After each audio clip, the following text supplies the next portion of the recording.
Hey, it's been a minute, so let's catch up with a little monthly Q&A. It's been a little bit more than a month, but if you're new here, how this goes down is I take questions from the comment section. So all of these questions that I'm going to answer in this video are from the previous Q&A video. So if you're watching this and you're having a good time with me, drop a question, anything you want me to talk about. This is a good way for me to cover stuff that I don't usually normally have time to cover, or just kind of be a normal human being, not just be like a video game robot man. But I also get questions from Patreon and YouTube membership folks. Thanks for having my back. But with all the questions, let's just jump into the first one. Jonah asks, did you play Tomba on the original PlayStation? I didn't grow up super fortunate, and I played the shit out of that game. It was also a game that tons of rumors swirled around about regarding secret missions and events.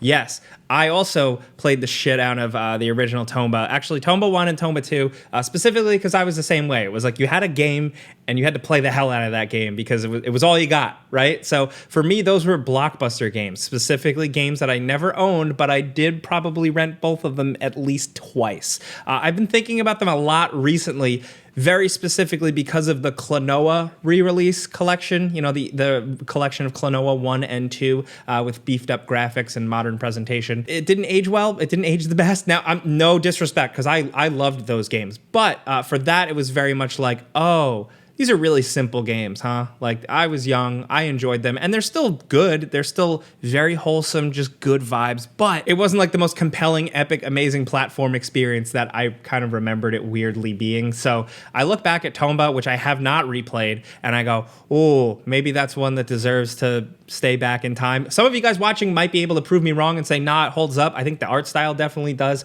Maybe I'll find time to replay that somehow, some way. Just put it on my endless list. Thanks, Jonah. David Duncan says, greetings from Scotland. What up? Shout out. I'm curious as to what your thoughts are on The Boys. Are you a fan of the show, comics? What are your thoughts on it? Favorite character? Dude, thank you for asking. So I did make a video on The Boys season 2. I believe, season 1 or 2, where I was like, you guys have to watch this show. A lot of my thoughts there still remain the same, but specifically without spoiling anything, I loved season 3. I think season 3 managed to get even better with Homelander specifically, and just show that Anthony Starr actor, that guy really is this, like, just embodies this character in such an iconic way that I think is going to be remembered for a really long time. Like, right up there with, like, other people that just kind of disappear into their roles, like a Heath Ledger Joker type of thing, or a Christian Bale as Patrick Bateman. Just like these things that are so solidified. I know I definitely just mostly picked like comic book or like people from my teenage years, but a lot of examples that I don't have time to think of. Really just people that really disappear into those roles. Homelander, Anthony Starr is that. It's incredible to watch, and just how they step everything up. And this season did a really good job of grossing me out in new ways. It's definitely a gross out show where people explode all the time. But this season they managed to do a couple of things that weren't people exploding that I was still like, ugh, I feel sick. And that's really, really impressive. I also shout out to Jensen Ackles. Like, Jensen Ackles is something else, man. As Soldier Boy, I never really was on the Jensen Ackles train. Wasn't really familiar with much of his work other than his voice work. So he's cool and handsome and really good in this role. Also, man, just the whole thing with Huey. Every person in the show is excellent. Billy Butcher is still my favorite character. Carl Urban is just one of my favorites of all time, but I think this is the role specifically really made for him. And it's funny that you bring up the comic real briefly.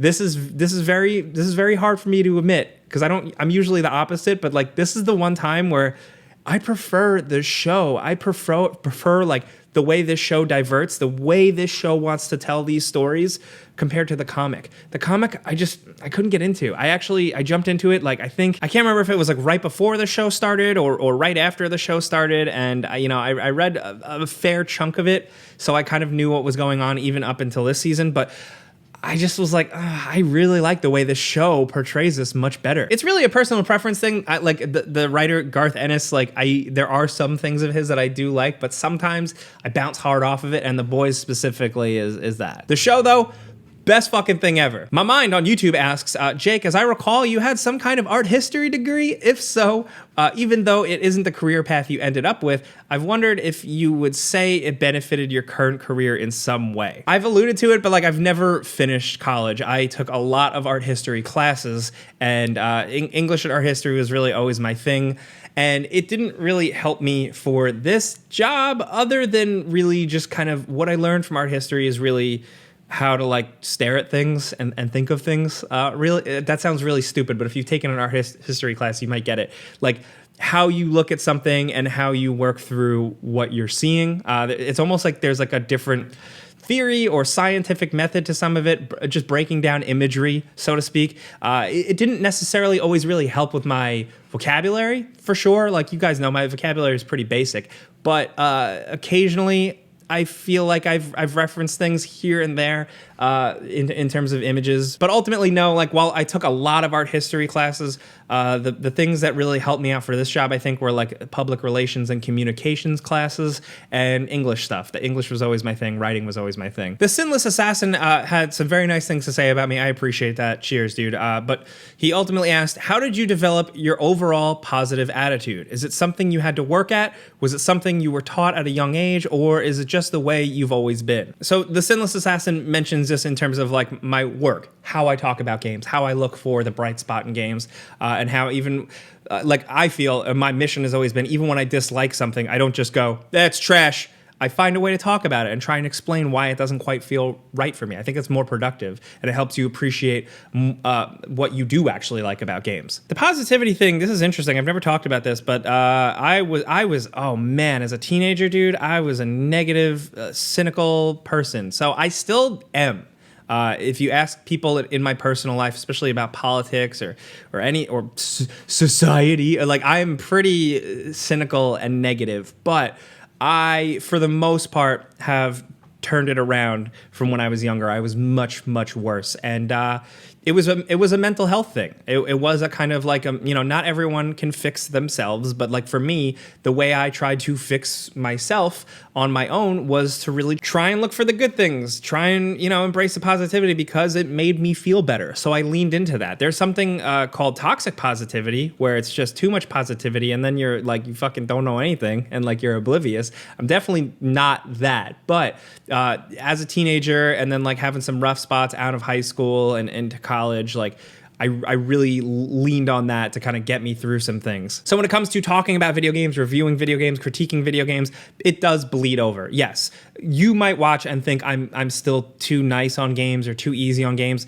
Sure, whatever. But it's never like I'm taking up, like, it's never because like EA is paying me to say that, which again, you're going to hear that and probably not believe me. So many people still think of that narrative for everybody who talks about games. But yeah, video games, man, I just like them and I like to talk about the fun aspects. Hey, it's Matt says, I see you're a Pixel man. What do you think of the Nothing phone? Dude, the Nothing phone seems so tight specifically because I love Tron. And the Nothing phone, for those of you that don't know, this is what it is on screen here. It's an Android-based phone. It's actually not available for purchase in the United States. It's a startup company. Casey Neistat was one of the investors in it, a bunch of people, tech people. I am a simple aesthetics guy, a design person, where if I see a phone that the back of it is backlit like Tron LEDs, I am in. Like, I just love that shit. And Marquez's video, the way he outlined it was pretty cool. It's nice to see. But ultimately, it's just like a whatever Android phone. I'm actually starting to really get over Android at this point. I'm thinking, I might shake it up a little bit. I've been a Pixel fan forever, but I don't really like the direction that the Pixel phones are going. Specifically, the Pixel 6 is my least favorite of them. I've worshipped the previous ones mostly. But yeah. Spike Boy asks, do you have any heartfelt memories from the PSP? I have some great memories playing Star Wars Battlefront 2 for the first time. Yes, the PSP version was really good.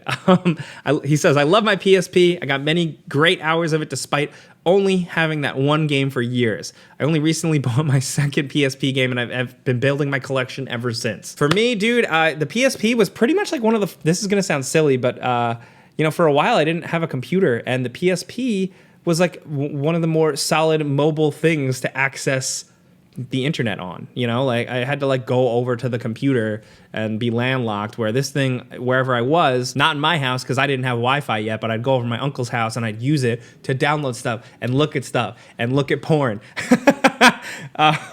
No, but it's so stupid. But my biggest memory of the PSP, which, shout out to my friend Andrew for letting me borrow a lot of the stuff for it, was the Spider-Man 2 UMD. You guys know I've talked about Spider-Man 2 so much, but I also just watched it endlessly on that goddamn device. The screen at the time was incredibly breathtaking, and it was dope. Hey, now just before I continue, this video is sponsored by Outplayed. This is free game capture software that is easy to use but really unique. Outplayed actually allows you to run it in the background, and instead of manually recording large chunks, it'll automatically record and record special events and moments in supported games. Have it record assists, kills, victories, whatever you choose. And it's all easily laid out and accessible on a timeline, allowing you to edit and share on Discord, YouTube, social media, and it's clean. Everything is organized by game and by session. Like I said, it's really easy to use. It supports over 300 games, and they're adding more games all the time. So go check it out. It's easy. Download it for free by clicking a link in my description down below. Matt Slusser asks, other than just being able to hang out with your friends, what are some things you're looking forward to regarding Friends Per Second? So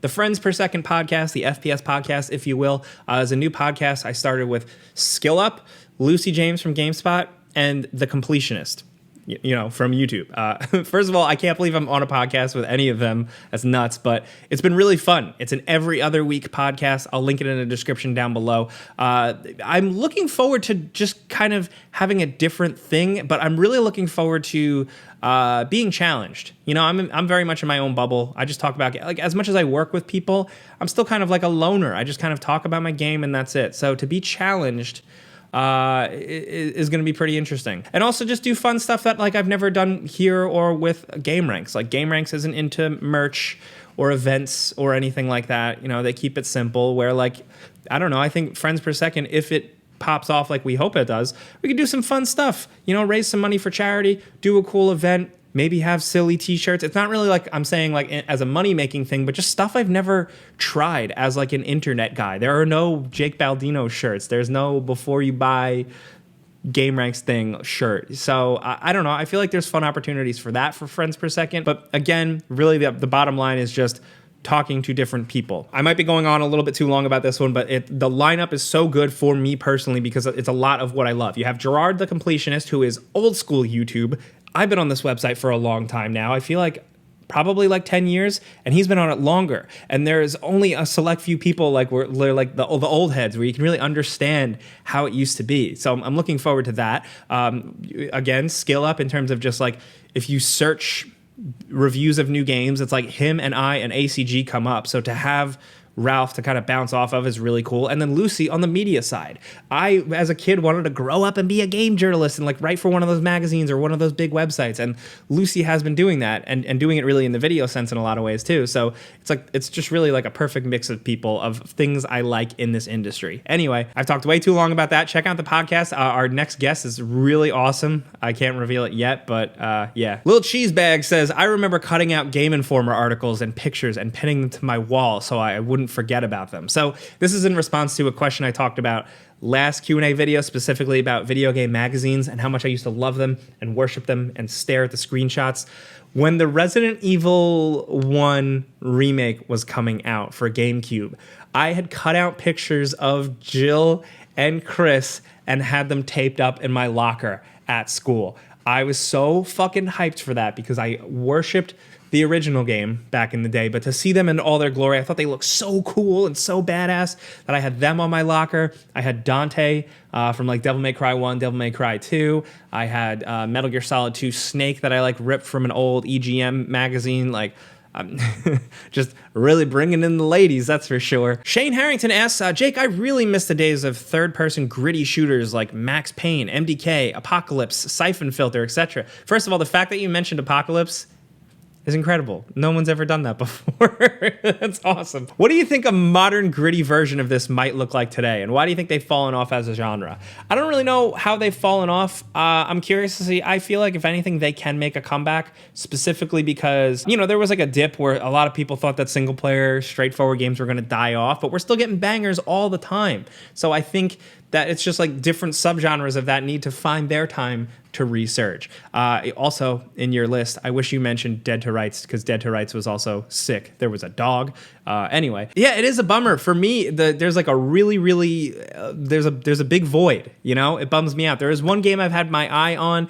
It's not quite the same, but at the very least, it's a little something, a little morsel. It's called El Paso Elsewhere. This is like a weird supernatural style, directly Max Payne inspired game. As you can see here, it's got that indie style graphics thing, but these types of games can thrive in indie scene. We've seen it with boomer shooters like Dusk, just that old school style. So Max Payne, those style shooters can definitely have a realm here. So I'm going to take this and I'm going to chew it up and love it and adore it, hopefully, if it's good. And, you know, again, it's not the biggest AAA crazy thing, but I'll take what I can get. So just hopefully I can put that on your radar. BWS Soldier said, will you ever do a full and proper video essay about the DeLorean on this video? I mean, like an hour-long video of you just ranting and talking about the DeLorean and your opinions. I imagine there's probably some video essays out there about the topic, but I really want one from you specifically. Thank you very much for caring. Yeah, so I've been trying to find ways to talk more about stuff that I really like and just weird stuff like pizza